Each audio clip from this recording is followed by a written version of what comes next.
Chers amis, la matinale Tocsin, vous êtes toujours là et vous avez bien raison d'être sur la matinale ce matin. Et bien sûr, on a fait un petit aller-retour. On est en train de faire un petit aller-retour du côté de Québec et de Montréal pour aller voir l'amie Lucie Laurier. Salut Lucie, comment vas-tu?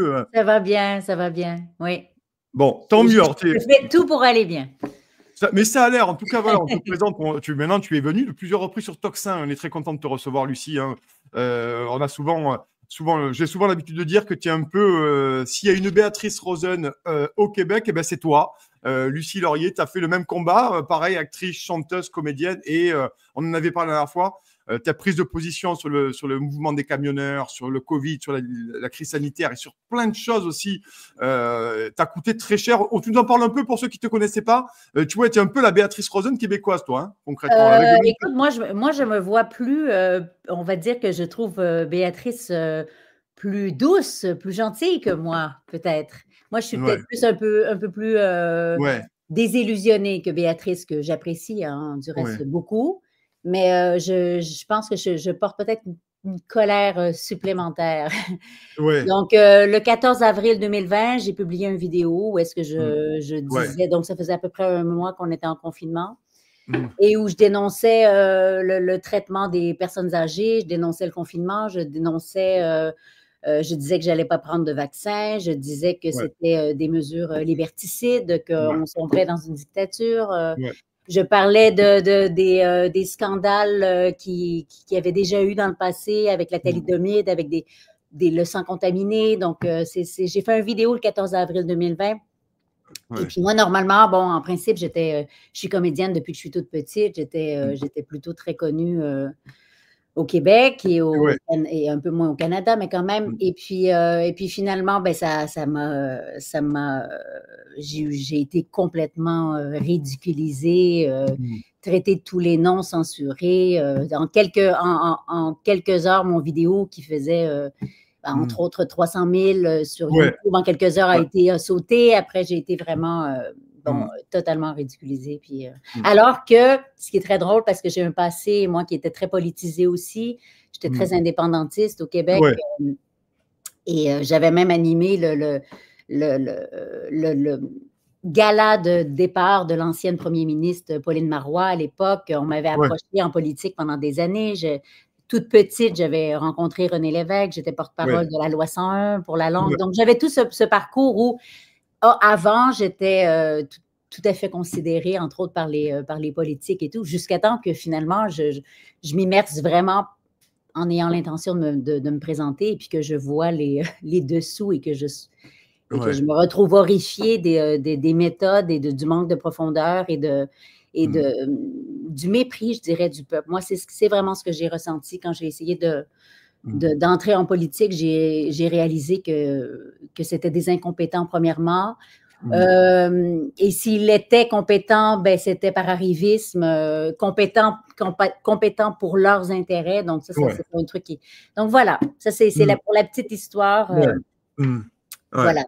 Donc, non, mais en 2020... Et après, j'ai fait plein de manifs. J'ai fait plein de manifs contre le port du masque, moi, je voyais vraiment une attaque humaine, une faillite humaine épouvantable. Et je considère qu'on a été vraiment dans une dictature, puis qu'on l'est encore, une dictature douce. Je ne sais pas pourquoi. Je ne vois pas ce qu'il y a de doux là-dedans. Si ce n'est que, bon, oui, on peut regarder Netflix encore un peu, là, parce qu'ils nous augmentent. Nous, on a Hydro-Québec, mais ce n'est pas grave, tout coûte super cher quand même. Donc, les gens, tu sais, il y a aussi l'entertainment qui prend tellement de place, puis qui est tellement... c'est comme si les gens se contentaient d'une vie plutôt, moi, je dirais, très, très, très... Ben, je trouve qu'on est vraiment des esclaves adoucis. Au Québec, effectivement, c'est vrai que vous êtes moins, on va dire, révolutionnaire que nous. C'est une constatation, et vous êtes nombreux, Lucie, tu le dis, mais je commence à bien connaître le Québec. Comme d'ailleurs, j'y étais avec Poulain il n'y a pas longtemps, on s'est croisés là-bas. Effectivement, cette population québécoise est plutôt placide en règle générale. Hein. Je ne crois pas insulter mes amis québécois et nos cousins québécois en disant ça. Hein. Ils sont moins révolutionnaires, moins révoltés. Hein. Ils ne sont plus révoltés, oui. Tu sais, on est un peuple on est domestiqué. On est très bien domestiqué. Puis en plus, tu sais, c'est vrai qu'en Amérique du Nord, on a comme l'impression qu'on peut avoir parce que j'ai vécu en France aussi plusieurs années. Mon père est français aussi. Ben, il est décédé maintenant, mais voilà, un berrichon. Et puis, il y a quand même une vraie, on va dire, qualité de vie au Québec qu'il n'y a pas en France. C'est définitivement beaucoup plus difficile de vivre en France, les uns sur les autres. Ça coûte. Il y a vraiment une hargne. Au Québec, on a moins ça. Il y a énormément d'espace, on est très peu de gens.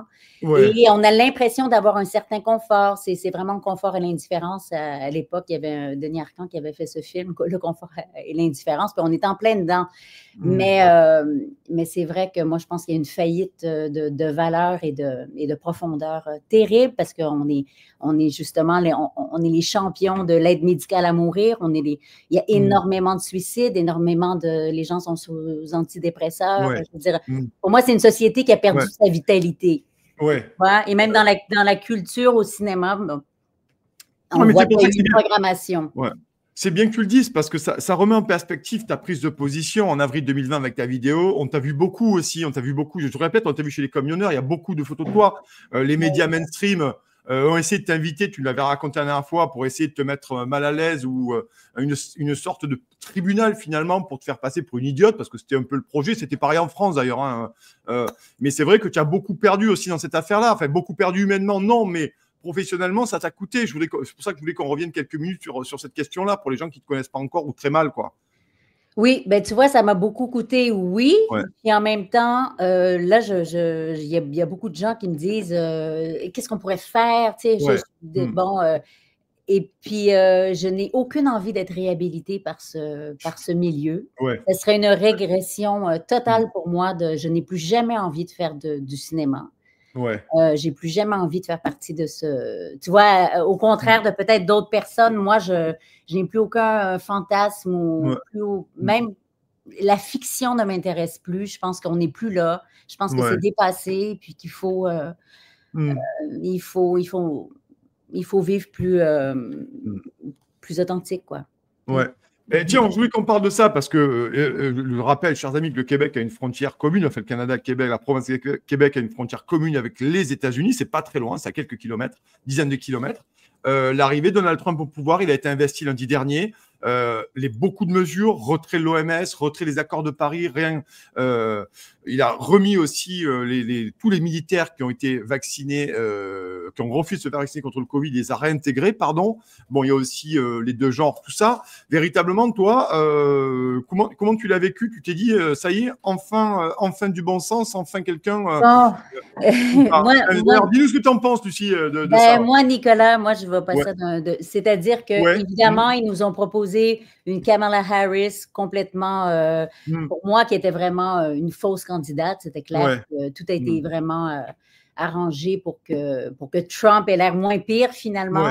Puis évidemment, souvent, on nous propose un agenda trans, woke, à l'extrême, complètement schizophrène. Et à côté, on a le transhumanisme. Et pour moi, on rentre vraiment dans une… Il y a eu quelques heures, on a l'impression qu'il va y avoir une embellie. Mais moi, je pense que c'est justement avec la sortie de Larry Ellison hier et avec Sam Altman et ce qui va se passer avec les vaccins contre le cancer à moins de 24 heures de son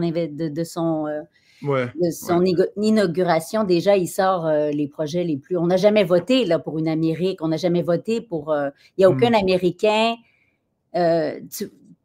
Je sais qu'en France, avec le truc de Hello Kitex et tout ça, on a l'impression, on voit par exemple Elon Musk comme vraiment un libérateur de la liberté d'expression. Moi, je vois vraiment un cheval de Troie. Moi, je pense que c'est vraiment l'IA et c'est vraiment… Et je pense qu'on se fait tous avoir. Il était évident que les résistants… c'est pas vrai qu'on avait gagné la partie et puis que tout d'un coup, on allait avoir Trump qui a quand même mis en place l'opération Warp Speed. Je veux dire, maintenant, tu as Larry Ellison hier qui donne, c'est avec le gros projet de 500 milliards de dollars dans les pour des vaccins contre le cancer, des vaccins intelligents. Larry Ellison, il parle vraiment de surveillance généralisée dans la société. C'est Oracle, Donc, on est vraiment dans quelque chose qui est pour moi totalement dystopique et tu sais, toute cette histoire-là, moi, en 2016, je suis devenue, si tu veux, plus pro-Trump parce que je m'étais penchée sur le cas Hillary, puis effectivement, il disait énormément de vérité. Pour moi, Trump a été là pour incarner une vérité grotesque. C'est-à-dire qu'il était tellement grotesque, tellement grossier, tellement vulgaire, que finalement, il pouvait nous dire des vérités et les gens normaux qui suivent très peu, qui n'allaient pas aller fouiller, ne voulaient pas y toucher, quoi. Tu vois? Donc, la vérité, tout de suite, a été dangereuse, a été grotesque, a été orange. Non, mais tu vois, c'est ce que je veux dire, complètement très, très, très décati. Et aujourd'hui, mais en même temps, il nous dit tout. Je veux dire, déjà, moi, tu sais, je suis vraiment comment je pourrais dire, je suis celle qui vient, en québécois, on dit casser le party. Moi, je n'ai pas l'optimisme d'Alexis Cossette ou je veux dire que quand il nous dit quelque chose qu'on veut entendre, eh bien là, il nous dit la vérité. Vous voyez, il nous l'a dit qu'il allait faire ça. Et quand il nous dit le contraire, ben c'est là, il déjoue les adversaires. C'est de l'échec en 4D ou je sais pas trop quoi. Bon, non, à un moment donné, là, ce qui arrive, moi, je trouve que c'est pas drôle. Je trouve que l'âge d'or qu'on nous promet, c'est un âge d'or de surveillance complète. Et je pense qu'il n'y a pas vraiment on a des factions qui veulent arriver à un même type de contrôle total, mais avec comment je pourrais dire, avec des personnalités différentes, avec des moyens d'y arriver différents. Ouais, toi, tu es profondément inquiète, en fait, à l'arrivée de Donald Trump, sur tous les projets qui sont annoncés. C'est surtout ça, quoi, qui t'inquiète vraiment. Et tu vois une certaine forme de duplicité dans le programme et dans l'action politique. Pour moi, Trump est vraiment un serpent, avec la langue qui va dans les deux sens. Ils disent que si tu veux l'entendre, si tu vas le trouver, ce que tu veux entendre, et tu vas aussi trouver des choses très inquiétantes. Et les gens ont tellement besoin d'espoir, on est tellement désespérés, puis on espère de tout notre... on espère ne pas avoir à se lever ou à résister, mais moi, je pense qu'on s'en va vers un affrontement très, très grave. Puis je pense que toute cette histoire, que ce soit avec Trudeau, toute cette histoire des idées super vieilles comme du Club de Rome, d'unir l'Amérique au complet, puis ça date de bien plus longtemps que ça. Non, moi, je trouve que c'est pas... Déjà, avec tu sais, je veux dire, on a Elon Musk qui, lui, est pour le revenu universel. Son grand-père était un technocrate, tu sais, qui est venu au Canada, donc Joshua Haldeman, je me souviens plus de son nom, là, le grand-père d'Elon Musk, est vraiment un technocrate qui voulait, finalement, qui trouvait que les gens, tu sais, n'étaient plus utiles à l'industrialisation et à la... Donc, on a affaire à des eugénistes, on a affaire à à une autre caste, quoi. Tu sais, je veux dire. Oui, mais c'est intéressant d'avoir ton sentiment là-dessus parce que ça permet effectivement d'entendre dans un autre son de cloche sur Donald Trump et sur Elon Musk. En tout cas, c'est toujours intéressant et c'est d'ailleurs pour ça que tu es sur Toxin, ma chère Lucie, puisque on a tous les avis différents et ça, je trouve ça intéressant qu'on se pose aussi ces questions. Je voudrais qu'on finisse là-dessus, tu voulais qu'on en parle et c'est intéressant aussi. La fameuse, chez nous, ZFE, la zone de faible émission. J'ai vu sur ton compte Twitter, vous pouvez suivre bien sûr Lucie sur X notamment et un peu sur les autres réseaux sur Facebook. Là, toi, véritablement, voilà, la ZFE, la zone de faible émission, manifestement, ça y est, on continue à enfermer les gens chez eux. On les confine socialement maintenant. Après le masque. Mais tout à fait. Mais en plus de ça, c'est parce que les vieilles voitures, on ne peut pas les contrôler. Il est clair que c'est non seulement, on retourne vers le projet des villes intelligentes. On est vraiment vers, il faut évacuer du marché ces voitures que l'on peut réparer nous-mêmes. Non, mais tu vois, des trucs. C'est vrai. Et on veut remplacer, en plus de trier les gens, bien sûr, en plus de cette grosse arnaque climatique, mais cette grosse arnaque climatique, elle vient servir quoi? Le Build Back Better, la refonte de toutes les... Pour des villes complètement intelligentes. Et les vieilles voitures, elles ne sont pas intelligentes. Fait que ça n'a rien à voir avec sauver la planète. Elles sont pratiques, Lucie. Elles sont pratiques. Elles sont pratiques, donc voilà. Hein, on sait que ça n'a rien à voir avec sauver la planète. C'est encore cette grosse arnaque. Et puis, et moi, bon, ben voilà. c'est ça. Moi, je pense qu'il faut résister, il faut garder, parce que ça se voit pas, mais malgré tout, je suis super positive. Parce Ouais, que bon, moi, je ouais, veux dire, ouais. il faut que les gens arrêtent de compter sur Mmh. ces oligarques et sur Ouais. tu sais, Il y a des c'est trucs pas les milliardaires ouais. qui vont nous sauver, ça, c'est Mmh. sûr. C'est pour ça, dernière question, il y a des choses similaires, chez toi au Québec ou pas sur ces ZFE, des machins comme ça? Parce que j'ai pas eu l'impression quand je suis venu il y a quelques semaines, j'ai pas eu l'impression, mais peut-être que je l'ai pas vu peut-être, hein? Oui, oui, ben ça commence, tu sais, Ouais, c'est-à-dire qu'on interdit les feux de foyer, on ouais. commence, on enlève, c'est vraiment, l'agenda 2030, Mmh. on enlève tout ce qui peut être, plaisir, énergie aussi, hein, je veux dire, Mmh. si tu as un foyer à la maison, moi j'en ai un, Ouais, ouais, ouais. tu sais, tu peux aussi te faire à manger là, si jamais tu es mal pris ou quoi, tu Ouais. vois? Ouais, ouais, ouais. Ouais. Donc, ici, il y a aussi, évidemment Valérie Plante, Ah les oui. raisins, tu sais, L'émérite, alors c'est la l'émérite maire de Montréal, hein. Il faut quand même voir les ouais. vidéos parce qu'elle est quand même formidable, Valérie Plante. Oui, Bruno Marchand, Ouais, à ouais, Québec, on est encore dans ces ouais, tâcherons ouais. qui Vous voulez pas qu'on vous envoie Anne Hidalgo pour faire une doublette Valérie Plante et Anne bah, Hidalgo parce ça que va les clones, oui, ce sont des clones finalement, c'est les ils sont mêmes, hein? interchangeables, hein, comme tous Ouais, les ouais, ouais. young global Ouais, leaders, puis ouais, ouais, ouais. voilà. Ouais.